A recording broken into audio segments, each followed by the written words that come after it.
Lain lah kamu nih.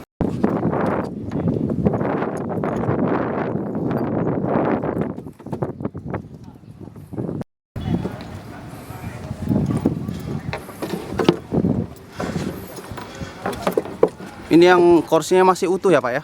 Yang masih itu yang pecah-pecah ini kan, Ya. kan kena pijak-pijak semua ini Mas. Kalau yang pecah-pecah udah nggak bisa ini ya? Diganti. Ini tadi katanya mau diganti yang pecah-pecah ini Mas. Nanti kalau memang ini ya kita pasang lagi. Yang memungkinkan dipasang lagi. Nanti kalau memang nggak ada lagi kita pasang lagi. Paling nanti apa dilem nanti. Yang penting pas diputus jangan kena perutnya Mas. Oh ya. Siap.